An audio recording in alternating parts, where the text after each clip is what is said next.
Harsha, how you doing today, my man? I'm doing great. Truly great. And yourself?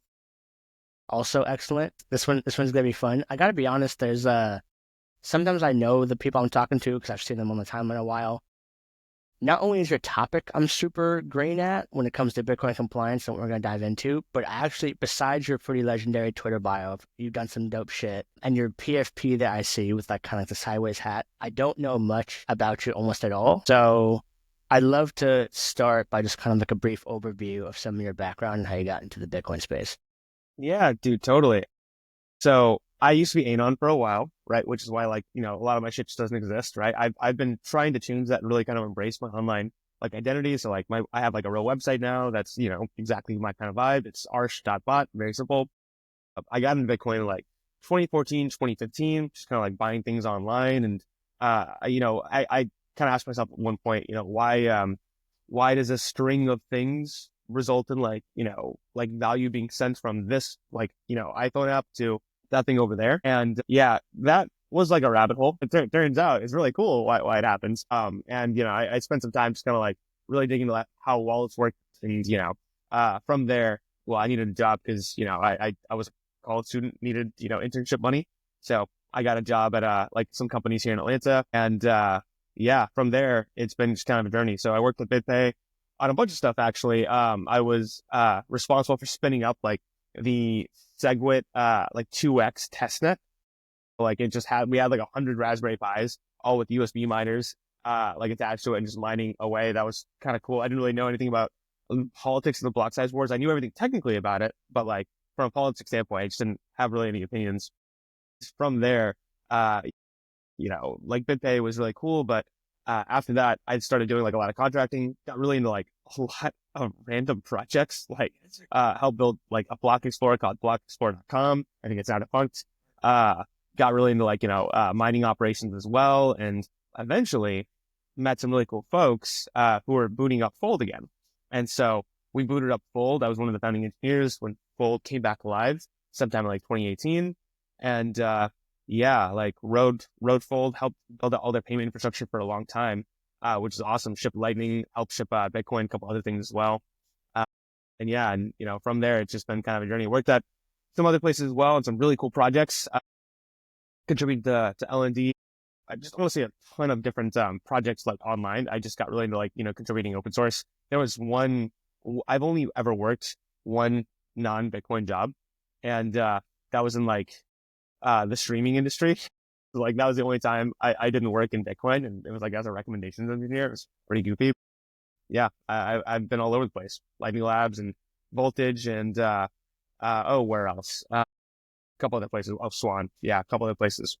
Yeah, Sweet. I've been Bitcoin career my whole life.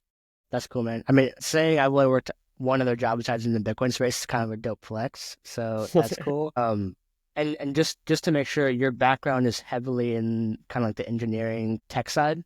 Yep, engineering protocol dev side. Yeah, if you guys go to my website, there's like no JavaScript and barely any CSS. Like I'm not a front end engineer at all. I like working on the hard problems. Got it. Very cool. And then eventually you jumped into this thing called Magnolia. And I think a good chunk of this will be kind of in the high level, what is compliance and like the like banging your head against it. What does this mean for founders? But I wanted to get a context of like what you're currently building. So as it kind of like fits, we can jump in and double click on your company. So yeah, what is this building blocks thing you're building with Magnolia? So if you're someone in the industry, you'll resonate with what I'm about to talk about, right?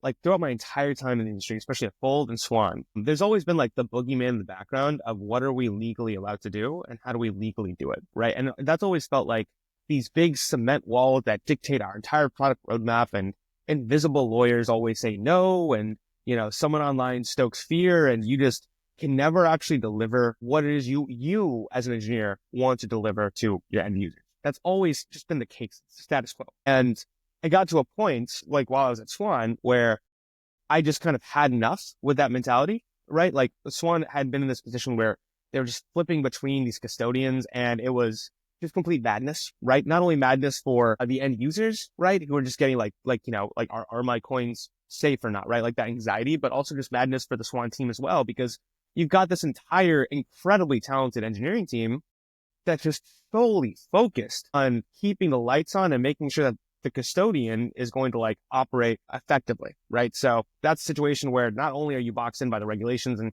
general anxiety of like, legal side of things, but the people that you rely on to take care of that kind of stuff, you can't really rely on them either, right? And so it's like very specifically what I'm referring to is interacting with the fiat rail system and interacting with Bitcoin in a manner that is, kosher by the US government. That's specifically what I'm referring to. There's a blanket word called compliance on this, right? And that just means like complying to the laws that in effect. And over the last 4 years, that's been completely BS because there have been no laws. So we've all been just trying to guess what the laws could be, because the SEC has just been enforcing these laws without any actual precedent, and them enforcing the laws becomes a precedent. It's been just complete madness for the last 4 years, right? And so not only is there just a complete lack of clarity on what these laws could be, there's just been also no one who could really help guide anyone in the mid to small tiered area through this lack of clarity. So it's just been, so it started really Magnolia to solve that problem because everyone suffers from it.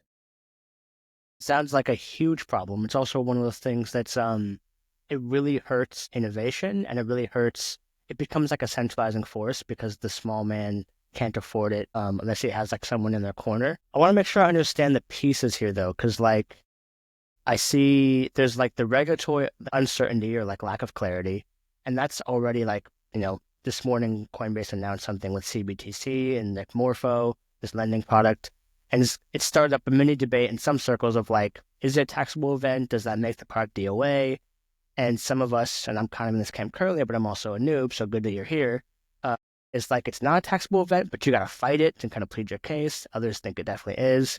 So that's like the regulatory side. And then the other side, I'm not sure what the other part you're saying is. What is this kind of like tech and like team building thing you're mentioning? I don't fully grasp that one. So the actual core services that we're referring to here are like on-ramping, so interacting with like fiat funds in any way, shape, or form, like custody, so that the business itself, the Bitcoin business, can interact with Bitcoin. Actually, most people are not compliant in this way, but if you are going to interact with Bitcoin, you actually need to have licenses to do that. Most people don't do that. It's not well enforced because it's a state level problem, not a federal level problem.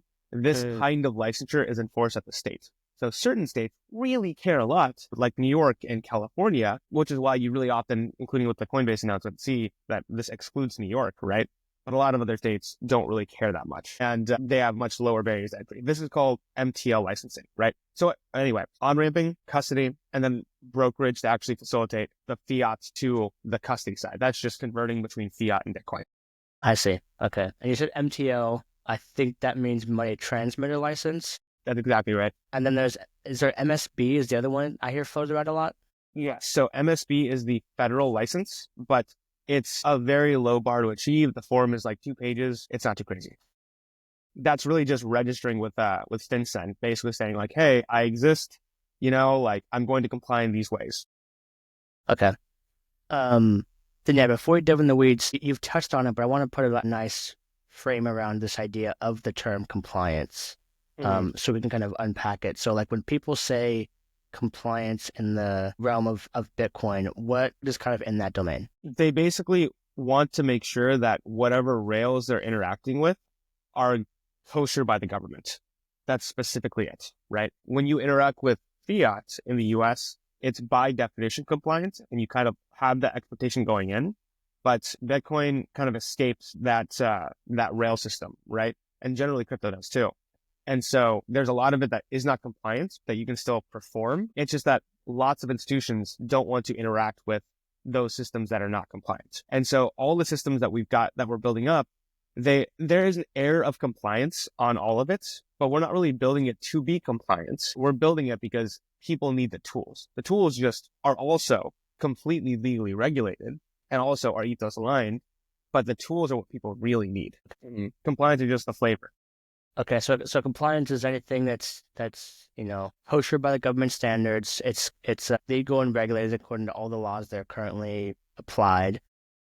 It only applies when we talk about it mainly because the U.S. is such a broad market. We're mainly talking about the U.S. International, it changes drastically, I'm assuming.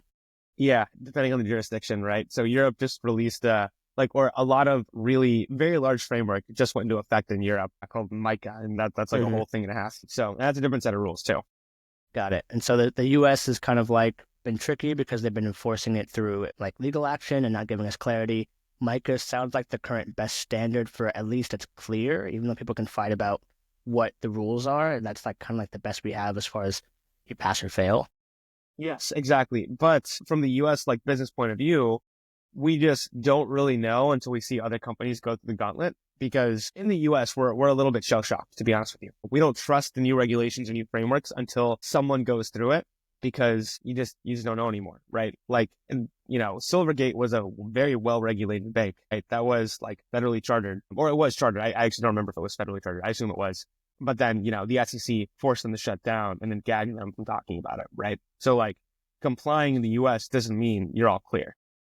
Got it. Got it. And how does this change with being entitied here? Like you have a Delaware C Corp versus you're outside of that, but you serve U.S. customers. Because that's one thing I've seen is like you domicile somewhere else, but if you serve U.S. customers, as soon as you start to do that, you're kind of on the hook, it seems like. So people geo-block.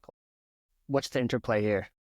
So in the US, we're US based for a couple different reasons. It doesn't really matter actually where it is you're based necessarily. It matters what customers you interact with, right? So Polymarket, for example, they don't have any licenses to operate in the US. And so as a result, they try to like block people from interacting with them as much as possible. Right? And they do a pretty good job of it. But they could be based in the US. They could be based not in the US and Panama. Doesn't really matter though. You know what I mean? Because they just don't have the license to interact with US customers. That's the important. Yep. Got it. Okay. Cool, man. And we've touched on a bunch of topics. What do you think, from your point of view, what is like the biggest headaches, or like, I'm not sure the best way to word it. If you could like get clarity on one topic, what's the biggest one messing founders up right now? Man, honestly, so much. Like just like the entire conversation, like from top to bottom. Because like, like all these different like regulatory bodies, they put out like different guidelines or briefs that are like completely at odds with each other. Like the IRS document that we were talking about on Twitter, that one is incredible, truly incredible, like a masterpiece really, and just messing up our entire industry, because they go through and they're like, so our friends over at FinCEN said this, that's horseshit. Our friends over the SEC said this, we don't believe in that. They just like go through and just said all this precedent that we built up. No, we're going to do it like this. In fact, we're going to do it like this in a way that the names that we're associating don't even make sense. And we just don't care. Like, for example, they called front-end like apps, dApps. They're considering them brokers, not because they act like brokers, but because they're the most convenient party in this whole system to treat as a broker. It's like, okay, that this is very difficult to deal with, right? As an industry. That's like one example, right? Another example is like, we've all dealt with debanking. It's hard to get a bank account in Bitcoin or crypto, even a little bit. From an operational point of view, I mean, starting Magnolia, we had to go to 2 or 3 different banks. Right? That's just the way it is right now. But getting your Bitcoin business to actually interact with folks with just a credit card, that is so difficult. And the assumption right now is you don't do that. You can't do it. It's very difficult to do that. Don't worry about it. So your addressable market is already pigeonholed, right? So if this is Bitcoin we're talking about, which is massive, what if it's something not Bitcoin? What if it's a layer 2 on Bitcoin? What if it's Lightning? What if it's, like something built on Strata or some other new thing?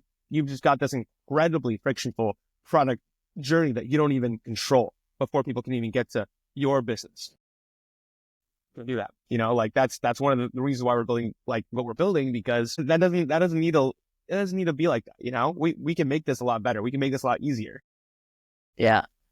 Basically, it sounds like everything sucks right now. It's hella hard to be a startup founder and be, not have to have in the back of your head that I might get a wealth notice or some kind of notice in my mail and be totally screwed. Like Pumped Out Fun, right? Like great example, just took off out of nowhere, right? I did really well. Like I applaud the team's ability to keep the lights on, but that much attention is just so much. And when you're a small little startup, you don't have the budget for a big old compliance department. You don't have the budget for really well-seasoned lawyers. You're probably doing something that hasn't been done before. To have that many eyes on that like startup so quickly, it's like, wow, that company's probably going to die. Like it's just like, it sucks. It's funny because like saying the quiet thing out loud is probably something like the average founder goes a little more risk on when they're small because they assume they're a small fish and will go under the radar. And once they hit sufficient size, then they'll pay and they'll fix it, and when it's needed. If you pumped out fund it, you're screwed. Like it's too big, too fast. It's true. Sorry, but it does seem like a lot of people just like they do what they can. They pay their lawyer. Hopefully, the lawyer's competent. But at some point, they got to kind of YOLO, or you don't build anything. That's the situation most people are in this space, to be honest. And then So what is because it's so cyclical, because then regulators look at something like pumped out fund and they're like, oh man, the rest that's of y'all their are like scapegoat, this, right? Like, I cannot tell you how often on calls with regulators or like lawyers, they're like, well, I'm glad you guys are like Bitcoin first or Bitcoin only, like as long as you guys aren't like FTX. Gosh, dude, like the damage that happens when because remember, people forget this about FTX. FTX was only operational for a year. They got really big, really fast. That's crazy. Right? Like it was very, very fast, right? Same situation. Yep. Interesting. So then what is, like, you're a founder. We don't want to be all doom and gloom. Like, we're trying to still push Bitcoin forward. So like, it sounds like the two, I guess, like, what are the paths? Like, you could use someone like Magnolia who can kind of like abstract away some of the complexity. But like, what is the yellow brick road here, or like the potential decision trees if you're a founder trying to be compliant but not go insane?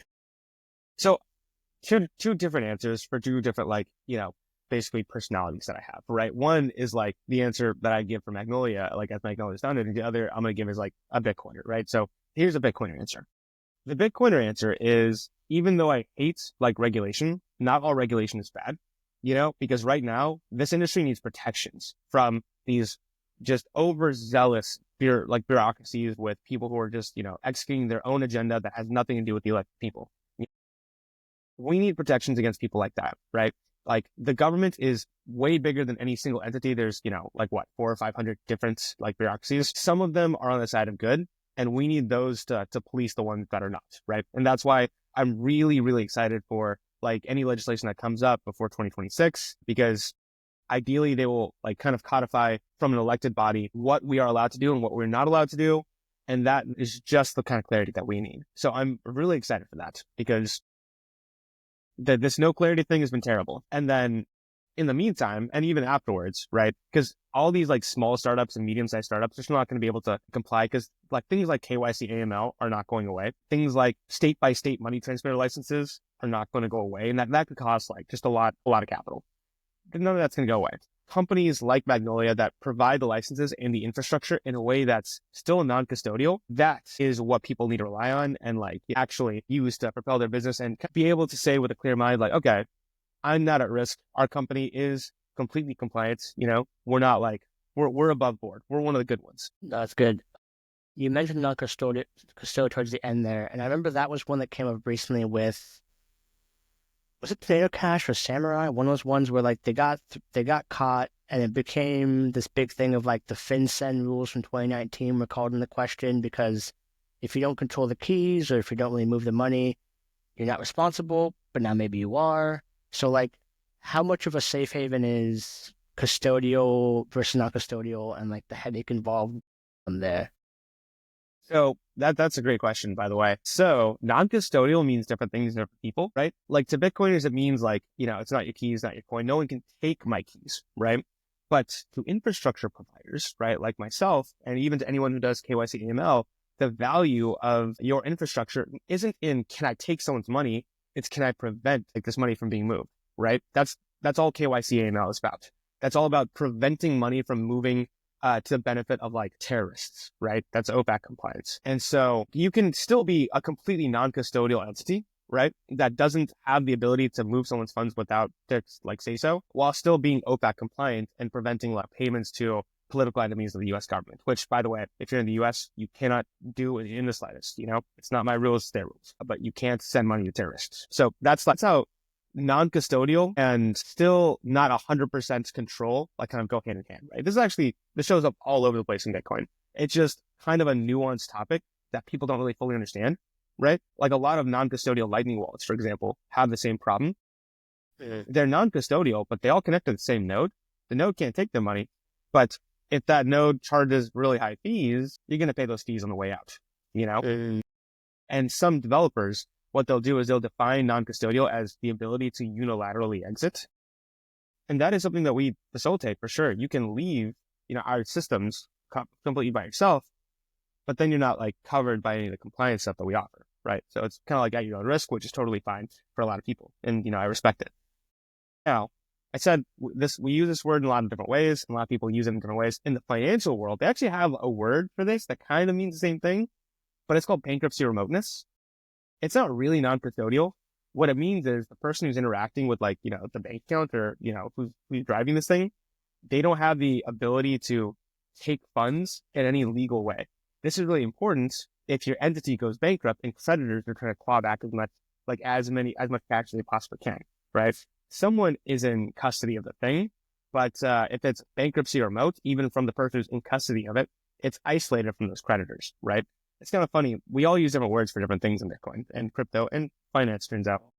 That's super interesting. So on the bankruptcy remoteness one, I can imagine it gives protection for the holder. It's kind of like more legal headache to get access to it.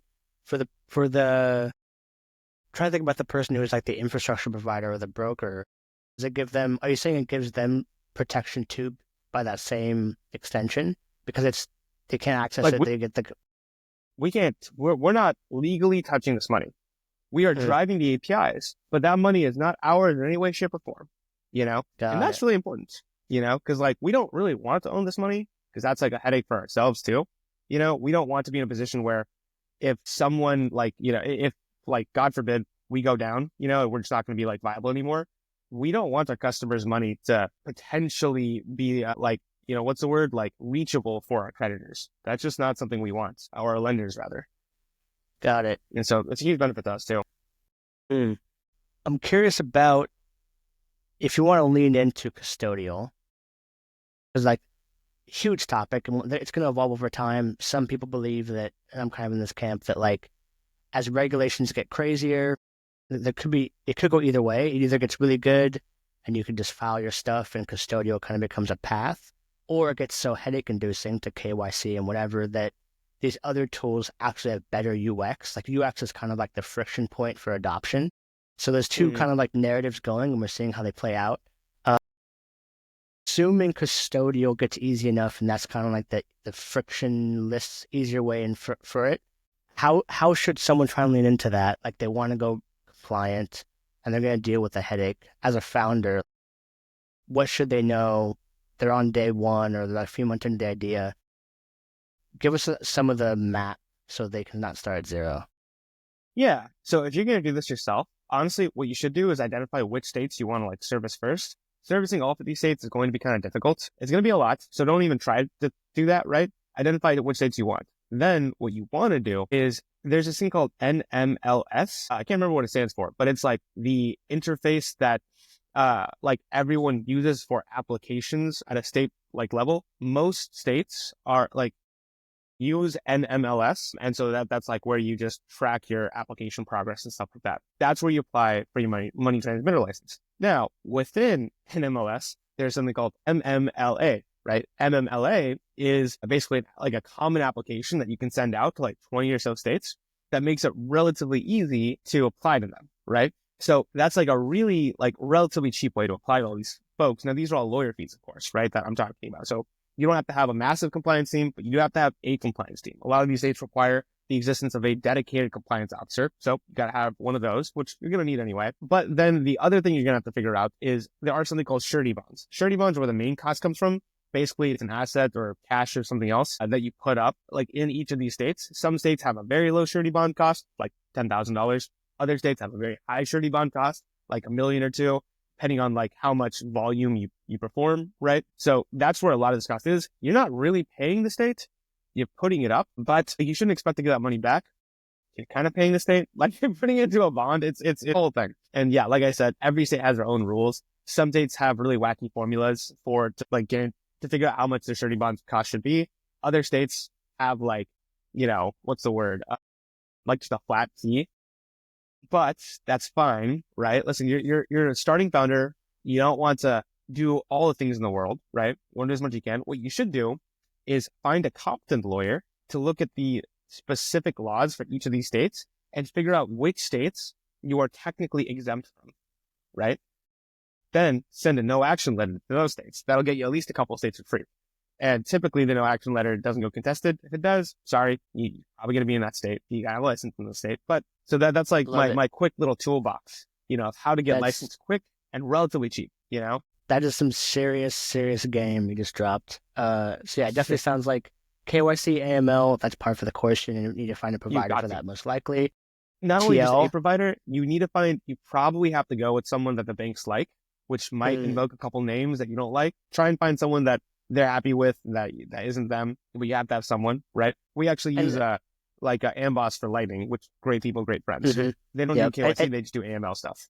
And just so I'm clear, is the disconnect there that the corporate bank you're using is going to require you to have those protections, or they won't bank you, or is that's the connection? They won't bank you. Like, the regulators aren't going to grant you a license. You need to have an AML KYC policy drafted up. That policy needs to be third party reviewed. It's actually it's called an AML CFT policy, combating financial terrorism, something like that. That's specifically a policy you need. No one will work with you without an AML policy. Anti-money laundering is taken so seriously in this country. It is wild. Got it. Okay, we dropped all the acronyms, but I wrote them down, so they'll be in the description. People, you can plug them in later. The government loves its acronyms. 100%. Yeah, this is crazy spaghettios. But okay, this is very cool. Let's pivot then a little bit into the stuff we were talking about on Twitter with bridging assets. What is a taxable event? And just to preface a little for people, the thing that kicked it off was Coinbase, which launched CBTC 5 months ago, and is skyrocketing to TVL. They're killing it as far as that metric. They're launching products that support it. So the big one today is Morpho, this Bitcoin-backed lending protocol. It looks pretty cool. Lending rates are decent, and it kind of blends TradFi and protocols. So you log in on Coinbase, you can touch into Morpho. That's all cool. But then the question becomes is bridging into CBTC a taxable event? And then it kind of becomes a wash to even take a loan if you're going to take a haircut, was how it started. And that led to, is Lightning a taxable event? What is and isn't? There's a bunch here, and you know more than me, so I'd love for you to kind of guide what makes sense here. But yeah, give us some color. The answer is, we're not entirely sure, right? That's the genuine answer. That's typically the answer when it comes to this stuff, right? So here's why people think it is a taxable event, right? People think it's a taxable event because the IRS recently put out a new document pretty much saying that they are trying to enforce taxation rules at DEXs, and they care a lot about this. Here's how they're going to go about it, right? In crypto land, specifically DEXs, there are a lot of ways that people have come up with to make it really difficult for the IRS to basically figure out who is trading what.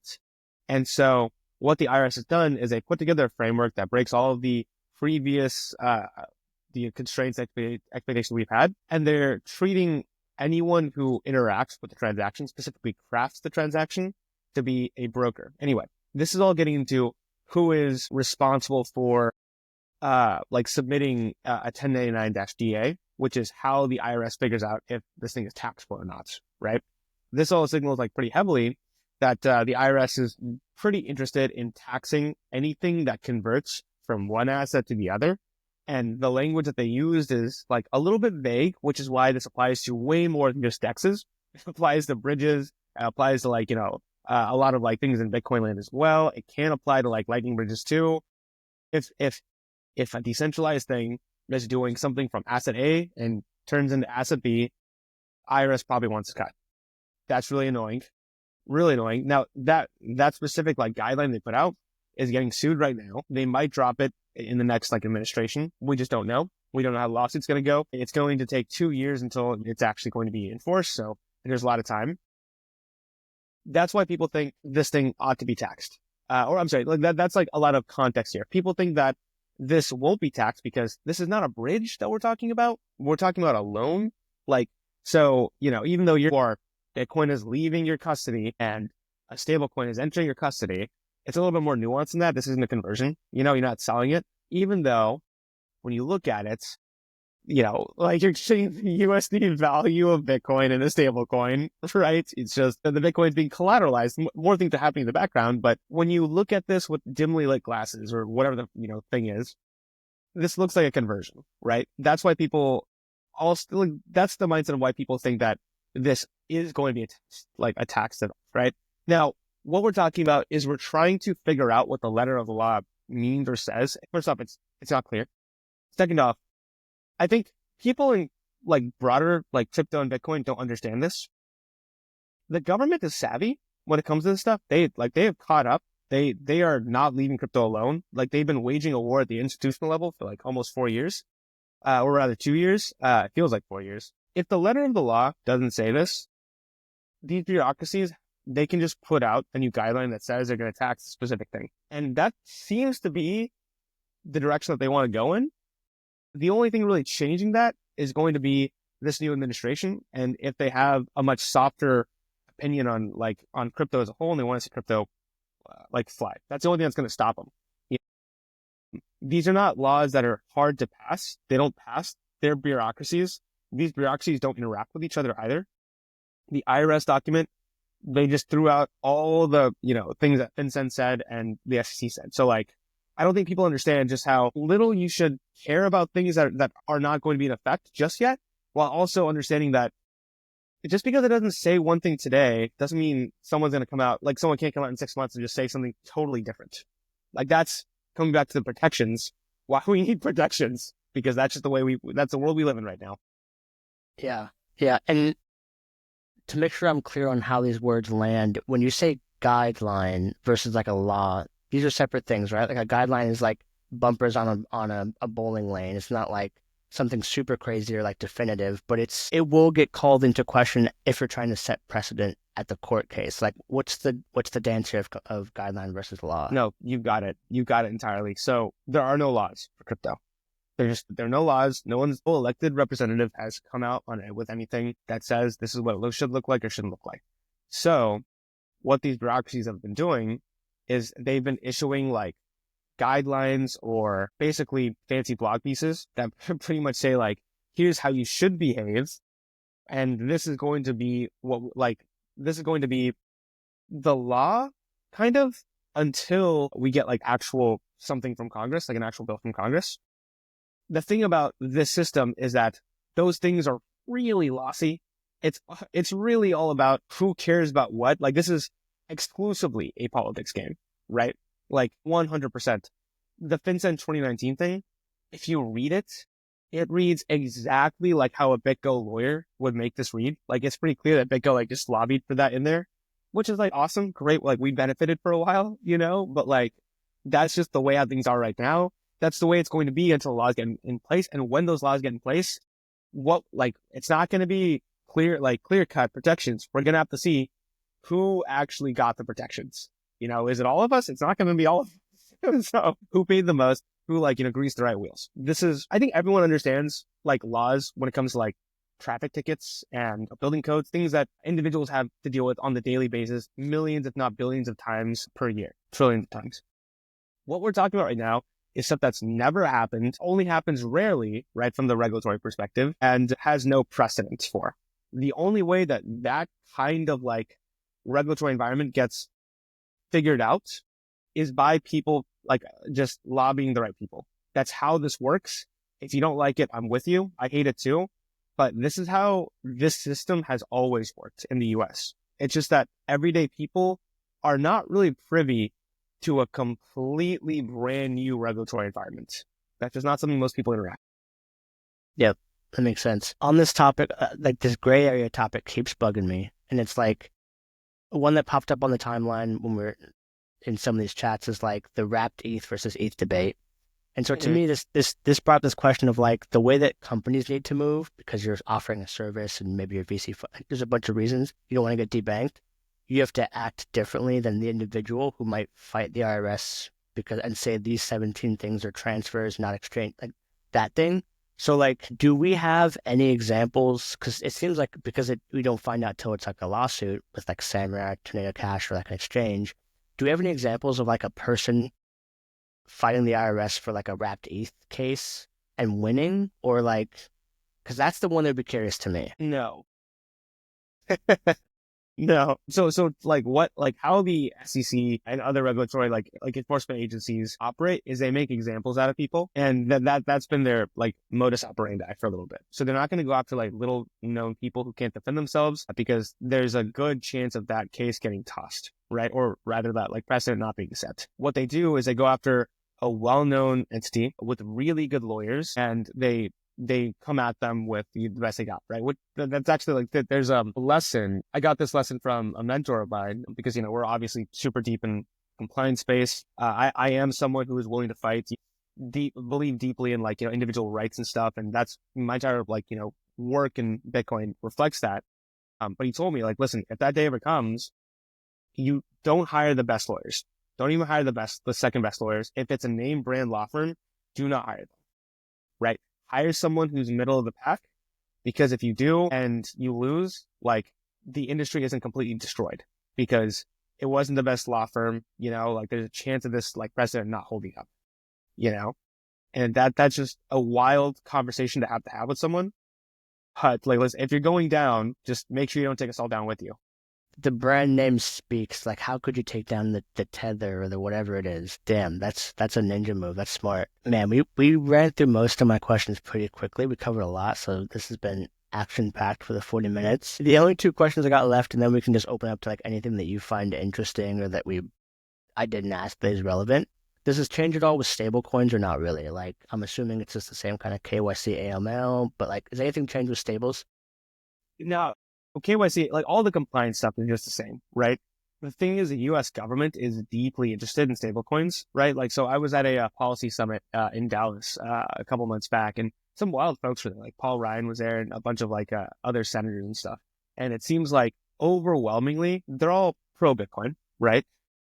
But overwhelmingly they are deeply interested in stablecoins as a way of projecting our national like economy and our national like strength, in a way that competes with China in places like Africa and even South America, without necessarily depleting the US dollar's like reserves in America. So like this is a way to expand our global outreach without so much direct involvement, right? Because, well, it's not the US government doing this, it's other companies doing this on behalf of the US government, right? And all the money kind of stays over here while the stablecoins go over there, right?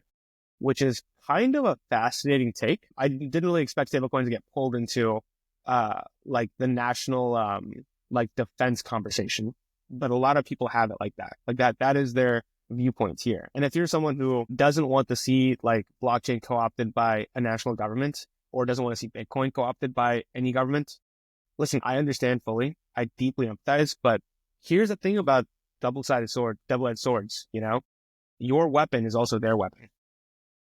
You got to embrace that. Yep. Okay. Well, the last question I got is, you think about this a lot. So like, what would you change, or what would be your suggestions? Like, I can't quite tell if it's like some people are just kind of like fingers crossed, let the regulators do their bullshit and we're going to respond in kind and be compliant, versus like, what does sane regulation look like? Like, what are some of the suggestions that people bring forward that make sense? So this will never happen, by the way, right? What I want, this will never happen. But instead of like 50 state licenses to do this stuff, if it could be one federal license, that would make life really easy for everyone, right? Now, you could argue that's technically already the case. That federal license is called a bank charter. And I hear you, but I don't really want to be burdened by 200, 300 years of banking law, That's a ridiculous burden on any business. There needs to be something that works for the mom and pops of crypto, as well as the Coinbase crypto. There needs to be that. That would be my one thing. It's not going to happen, not because banking law exists or anything like this, but because states have the rights to regulate like financial things within their borders. That's why NTLs exist. State banks are also a thing. You just never interact with them, and oftentimes they're not entirely like FDIC compliant or FDIC insured, but they do exist. Yeah. So that would be my wish list item. Got it. Yeah. And going back to double-edged swords, like I could totally see it makes it way easier to build, but then, kind of the narrative of the make the government as small as efficiently possible, like that's given them a very blunt instrument to be a source of like all the lobbying. You just point at that thing and that's the thing you look at. It also, instead of being beholden to 50 different regulatory bodies, which sounds bad, but is actually great because most of them are underfunded, you are beholden to one regulatory Yep. body that switches every couple years, you know, Yep. and that's not fun. Good point. Good point. Yeah, yeah, yeah. Yeah. So very much a double-edged sword. Got it. Okay. Well, man, we covered a shit ton. This has been great. You're super deep in the space. Anything you want to close with, or topics you want to touch on that you think the either founders should know or compliance nerds would find interesting? Oh man, I mean, I've got so much stuff to say. I mean, the thing is, like, at the end of the day, like, it, even though like we've only talked about compliance in this conversation, this is, it's. I'm still trying to like work out this narrative, but I care deeply about like, you know, the Cypherpunk manifesto. I care deeply about people's privacy, and I care deeply about making sure that anyone can interact with, like, you know, a monetary value source that is not related to any political like currency. I care deeply about all of these ethos values. And you see someone like me who's, you know, contributed to Bitcoin in all these ways, getting involved at like the compliance level. And, you know, you wonder why? Why am I doing this? And the real answer is, in order for people who don't have my values to interact with Bitcoin, they've got to have like conversion points that effectively bring Bitcoin into TradFi or TradFi into Bitcoin. Right now, all of those like conversion points, which we call in the industry on-ramps or off-ramps, they are just completely rotted through. And as a result, people in TradFi land can't interact with Bitcoin the way they want to. People in Bitcoin can't interact with TradFi the way they want to. And we all suffer. The road is like, you know, bleak at times, but truthfully, things are getting better, right? The more we do, the more business we perform, the more people pay attention. That's always been the case. It all started with the pizza transaction, you know, forever ago, right? And look where we are now. We've got like a huge financial, like landscape to build on. We should keep doing the same thing. Like, could not be more bullish on Bitcoin, even though all I do is focus on Bitcoin's problems.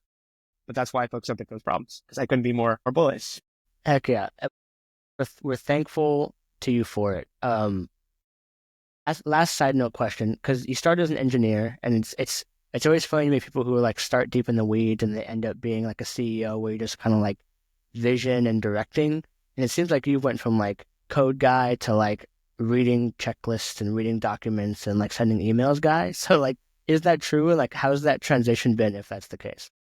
Yeah, it is true. We actually had to, like, I had to like get a really good friend of mine to be the co-founder so he could be the CTO, so I can now focus on the CTO part, right?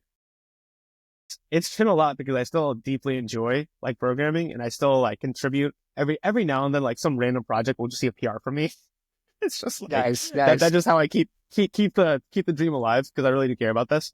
I Yeah, just have the ability to set aside what I want to do with what I need to do, and I do it. You know, so I can get really deep into anything and make it super exciting to me, which is how like I turn compliance into a huge fight for our rights. That's what it is yep. in my head. And that's what it feels like. It feels like when it's like passion meeting purpose, you're just like a unstoppable force that's just gonna fuck shit up. So that's dope. 100%. Cool, man. Well, I think that is the pod. Thank you so much for coming on, dude. It's been great. It's been a blast, truly. Great questions, by the way. Awesome preparation. Yeah, I had a lot of fun. Awesome. We'll have to do a round two in a year, hopefully when some good stuff has come through, and see how prescient this pod is. I look forward to it. We'll have a lot to talk about in a year. This is about to be a crazy year for Bitcoin. Thank you for listening this far into the episode. If you found it enjoyable, please do like, subscribe on whatever platform that you're listening on. YouTube does me a huge favor to like and subscribe. Find me on Twitter at Jake Blockchain. Show me some love. I reply to every DM. And if you are a Bitcoin builder that is kind of at the forefront of building new use cases, whether it's L1, Lightning, Stacks, Rootstock, Rollups, Ordinals, BRC20, I want to talk to you. So when I'm not doing this podcast, I am the sourcing partner at the Bitcoin Frontier Fund, where we invest in Bitcoin startups at the earliest stages, give you access to whatever you need, whether it's legal, product, fundraising help, as well as capital. So love to talk to you. You can hit me up. Again, find me on Twitter at Jake Blockchain and shoot me a DM. I'll read everything. Love to talk to you guys. All right, peace. Is gone up. We playing the long game to the black rock chains with the rocks paid off from the blockchain. Going up high octane, so we up in here like pomade. Making big noise, big money, go play with your kid toys. You funny, I'm counting my Bitcoin. We up and we been gone. It's gone. Planned it out and we did this purposefully. Panning out like the kitchen currently. It's like surgery, way it's earning me a nurse's salary per cryptocurrency. I'm on a vacay drinking coconuts while wearing polka dots. This ain't no hocus pocus. Listen up and learn. It's gone up.